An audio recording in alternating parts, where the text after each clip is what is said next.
Tout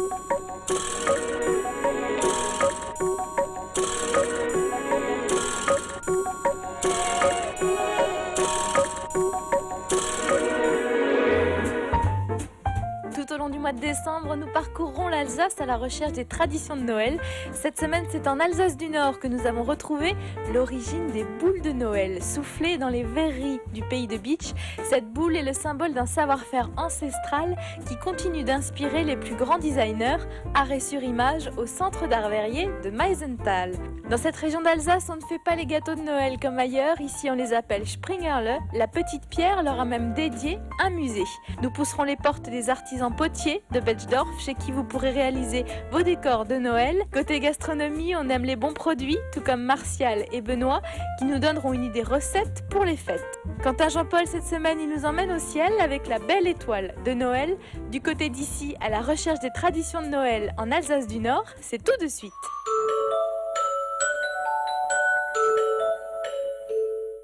Jackie, Déborah, Sébastien, Jean-Marc et toute l'équipe des verriers de Meisenthal sont des passionnés. Et quand vient l'époque de Noël, ils reproduisent attentivement les gestes précis des maîtres verriers d'autrefois pour redonner vie à cette boule de Noël de Meisenthal, soufflée pour la première fois en 1850.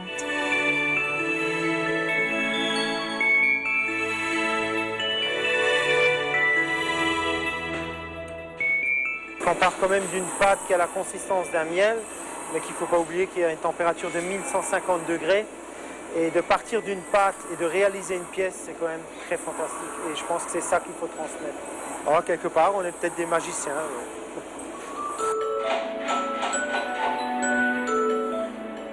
La légende raconte qu'en 1850, une grande sécheresse empêcha les enfants de la région de décorer leurs sapins avec les traditionnelles pommes. Dans le petit village de Götzenbrück, tout près de Meisenthal, un souffleur de verre eut la bonne idée de reproduire ces pommes en soufflant des boules de verre sans savoir qu'il venait de déclencher une tradition qui traversa les cultures et le monde. Donc là, je cherche une canne à souffler que j'ai préchauffée avec laquelle je vais chercher de la couleur. On va coller une bille de couleur qu'on retire de la ballotte qu'on a préchauffée. Donc c'est de la couleur concentrée. Et avec cette préparation, je vais aller maintenant au four principal chercher de la matière incolore qui elle est maintenue à une température de 1150 degrés pour enrober cette couleur. Alors vous êtes tombé dedans quand vous étiez tout petit ? Si on veut, c'est un peu ça, ouais. Comme j'ai eu la chance que mon père soit verrier, bon, c'est plus ou moins lui qui m'a formé, quoi. Maintenant, je vais injecter de l'air dans la canne à souffler et en même temps entailler au niveau de la canne à souffler pour obtenir une boule de 8 cm de diamètre. Ah ben, il m'a transmis énormément de techniques et encore au jour d'aujourd'hui, où il a 72 ans et il est à la retraite depuis plusieurs années, il vient encore régulièrement me voir et me tirer les oreilles quand je fais des bêtises. Je crois qu'on apprend, c'est un métier où on apprend toute sa vie. Et même, comme disait mon père, même à la retraite, on peut toujours apprendre parce qu'il existe tellement de techniques au monde qu'on n'a jamais fini. Il y a un côté familial avant tout et on a une chance inouïe de travailler avec des artistes et designers du monde entier. Et bon, ça apporte une autre satisfaction que de faire du travail à la chaîne, bien sûr. La plus grosse contrainte dans ce métier, je pense que c'est la chaleur, surtout en été. Il faut savoir qu'il fait très très chaud. Donc il faut beaucoup boire, c'est très important et je pense que c'est ce qui est le plus pénible. Hein. Mais bon, je veux dire le côté artistique et tout ça, le côté manuel est tellement fantastique que bon, on arrive à oublier la chaleur.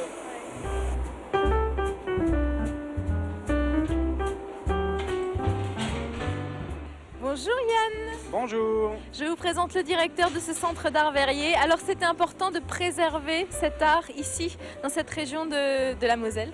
Bien sûr, parce que c'est une réalité d'abord économique, puis après c'est l'identité de tout un territoire, de tous les gens qui ont fait ce territoire, qui le font et qui, j'espère, le feront encore pendant de nombreuses années. Quelle est l'histoire? Ça a démarré au XVIIe siècle? Voilà, c'est-à-dire que les verriers nomades qui ont traversé la Bohème, l'Allemagne, se sont installés à un moment donné ici, à partir du XVIe siècle même, ont bâti des petits fours de fortune au fond de vallée, ont brûlé le bois aux alentours et ont créé une première production verrière qu'ils allaient échanger par le biais de colporteurs avec des communautés de vie voisines. Et ce n'est qu'à l'aube du XVIIIe siècle que des vraies usines se sont installés, sédentarisés au fond de vallée. Meisenthal, 1704, première implantation sédentaire dans les Vosges du Nord. En quoi elle est particulière cette boule de Meisenthal? Pourquoi il faut garder cette spécificité? Tout d'abord, la boule de Meisenthal, c'est l'enfant de la boule originelle de Götzenbrück, dont on dit que c'est les premières du monde. C'est vrai qu'elles sont particulières puisqu'elles sont soufflées à la canne et elles diffèrent de ces boules qui sont plus dans la tradition de Bohême et de l'Allemagne de l'Est, ex-Allemagne de l'Est, qui sont les boules soufflées au chalumeau, très fines, presque friables, plus fines qu'une ampoule. Là, c'est quand même des boules robustes et c'est une production particulière. Parce que chacune d'entre elles est différente, chacune d'entre elles est le fruit du travail du verrier, de la main. Si on se doit de continuer à colporter cette aventure. Et la boule de Meisenthal, c'est bien plus qu'une esthétique, qu'une légende, qu'une fonction. C'est des objets qui sont des passeurs de mémoire, qui transmettent bien plus que simplement un objet X ou Y. Depuis plusieurs années, des designers participent aux créations. En 2009, les Strasbourgeois de V8 ont imaginé la boule Hélium. Donc l'hélium, c'est une petite boule très sympathique. Le premier, c'est évidemment le ballon d'hélium, ces ballons qui ont bercé notre enfance dans les fêtes foraines, avec ce fameux joint de couture qui permet de coquer les deux parties du ballon. Donc joint qu'on a intentionnellement voulu signifier dans la forme du moule pour parler de cette forme. Nous, on trouve que c'est une boule qui a vraiment un bel avenir puisqu'elle est joyeuse, elle est enchanteresse, elle est évidemment loin d'être polémique, c'est vraiment un objet ravissant. Le Centre international d'art verrier de Meisenthal vous attend tout au long du mois de décembre pour vous faire partager ses trésors. Quant à moi, je continue mon périple en Alsace du Nord. À quelques kilomètres de là, dans les rues de la Petite Pierre, flotte un parfum d'anis. Ici, comme beaucoup de villages aux alentours, on prépare des Springerle de Noël. Ces moules traditionnellement en bois font l'objet d'une attention toute particulière. Germaine, accompagnée de bénévoles, en ont fait un musée. Et tout au long du mois de décembre, on cuisine ces fameux Springerle. Valérie est toujours partante pour partager sa recette. Ouais, super. Bonjour Valérie. Bonjour. Qu'est-ce qui est en train de se passer aujourd'hui? Alors, ils sont venus pour un petit atelier de Springerle. Ce sont des moules à gâteaux qui, au départ, étaient des moules en bois ciselés par les bûcherons. En hiver, durant les longs mois d'hiver, ils ne savaient pas quoi faire, alors ils ont ciselé des morceaux de bois.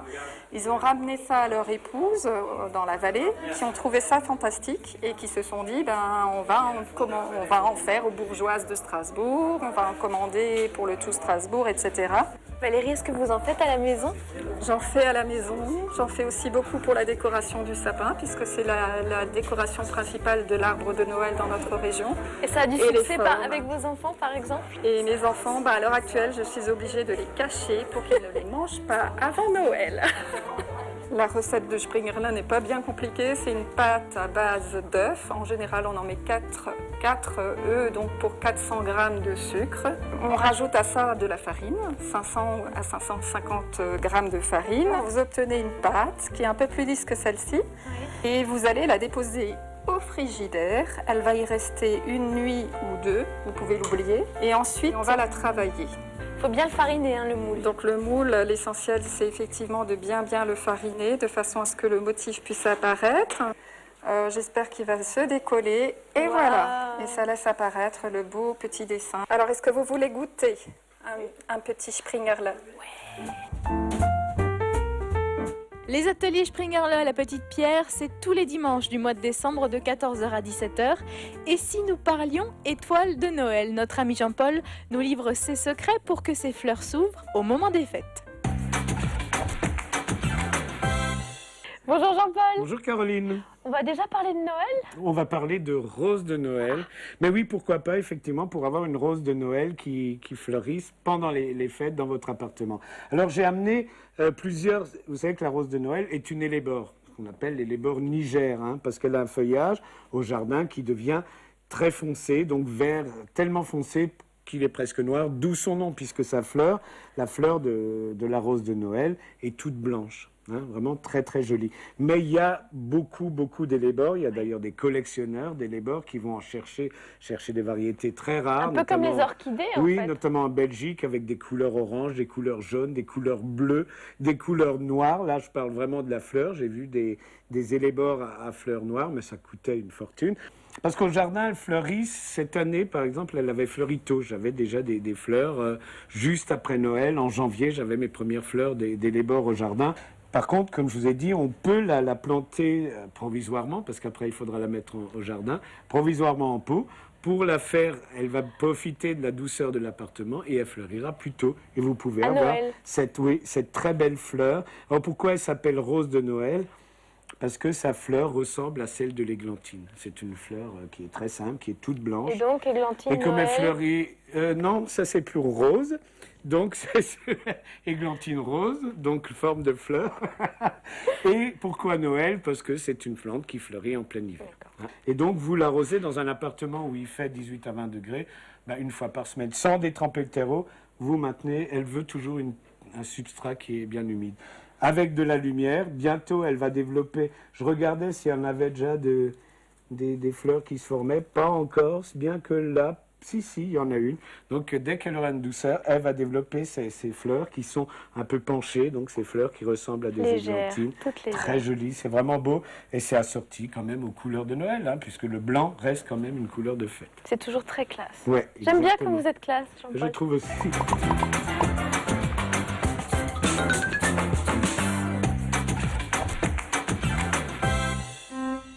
De retour en Alsace du Nord sur les traces des traditions de Noël, et c'est à Betschdorf que nous continuons notre périple, où les potiers vous ouvrent les portes de leurs ateliers.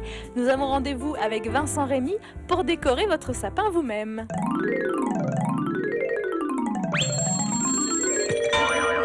Là, je fais des plaques d'argile pour faire une déco chez soi. L'argile, on la trouve à Betschdorf, chez nous, dans les ateliers. Vous pouvez utiliser alors les emporte-pièces que vous avez chez vous, que tout le monde a, que vous trempez préalablement dans un peu d'eau avec du liquide vaisselle, très important.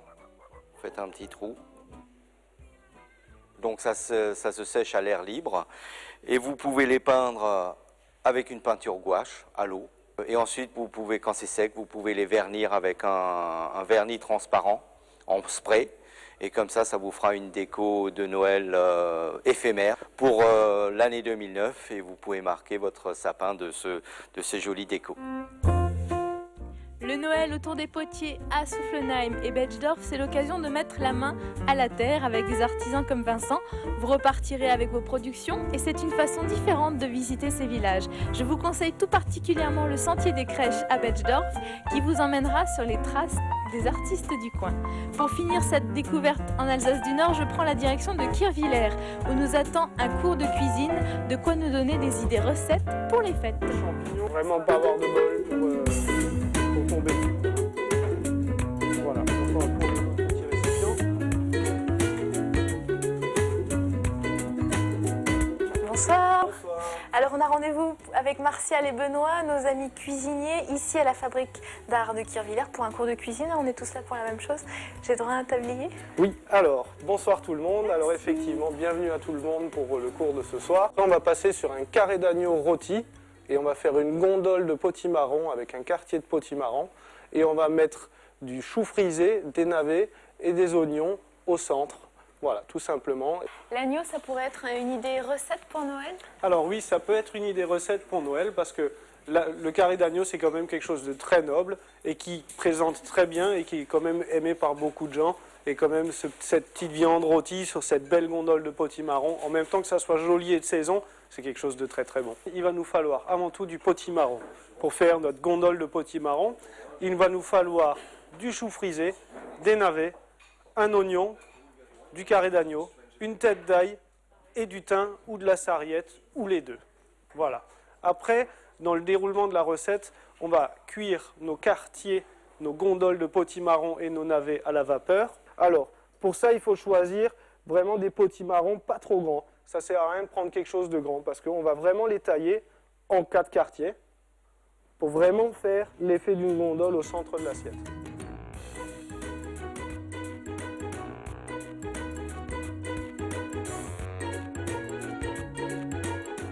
Le moment est venu de cuire les légumes. Benoît, pas n'importe comment. Voilà, pas n'importe comment. Alors on va les cuire à la vapeur douce. Donc comme l'expliquait Martial, la vapeur douce est quand même beaucoup plus saine.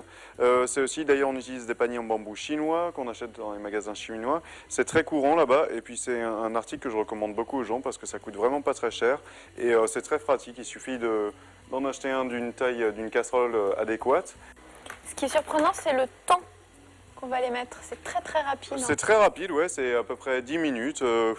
8 à 10 minutes, et la plupart des légumes vont se cuire comme ça, très rapidement. C'est vraiment une cuisson, moi, que je recommande beaucoup. Hein. C'est une des cuissons les plus saines et qui soit la plus simple, la plus rapide. On va passer au chou vert frisé et qui s'appelle, rappelez-moi le nom qu'il a en... Alors, c'est ce qu'on appelle donc le Vetterkrut. Le Vetterkrut, voilà, c'est une variété de chou du coin hein, qui vient aussi de petits producteurs qu'on appelle aussi le chou frisé, qui se trouve vraiment à l'entrée de l'hiver. Hein. Après, on va faire sauter à la poêle notre oignon avec notre chou. On va y rajouter les navets. Cette poêlée de légumes, on va la placer au centre de la gondole. Le carré d'agneau, on va au préalable le marquer en cuisson dans une poêle. Parce que, ça va vous faire une belle croûte. Et cette croûte va vous emprisonner tout le jus de l'agneau. Ça va éviter que votre agneau soit tout sec au retour. Donc, bien le saisir du côté de la peau. Et après aussi du côté de l'os. Hein. Voilà, de le saisir de tous les côtés.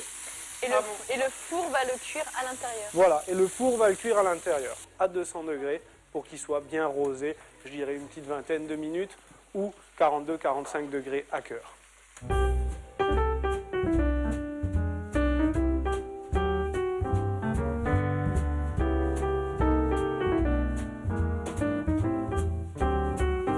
Je vous garantis que cet agneau est excellent et ce qui est fantastique, c'est que tout le monde ici ce soir va pouvoir le refaire chez lui.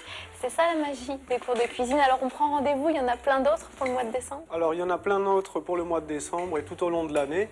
Alors notre règle générale, c'est les mardis de semaine impaire à 18 h à la maison rurale de Kutzenhausen et les mardis de semaine paire à 18 h ici dans cet endroit un peu magique, la Fabrique d'Art.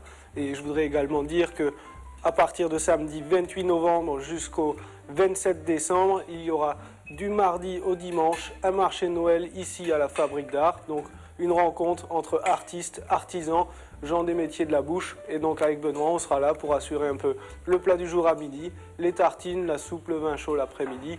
Et bien sûr, Benoît aura son chocolat et moi j'aurai mon foie gras disponible pour le marché. Et bien voilà, on sait bien vivre dans l'Alsace du Nord, je vous l'avais promis. On vous souhaite de très joyeuses fêtes de Noël. Je vous retrouve la semaine prochaine dans une autre région d'Alsace pour fêter Noël. En attendant, c'est sur le site internet que ça se passe, www.alsace20.tv. Ciao. On pourrait faire sculpte, hein, allez, on fait sculpte.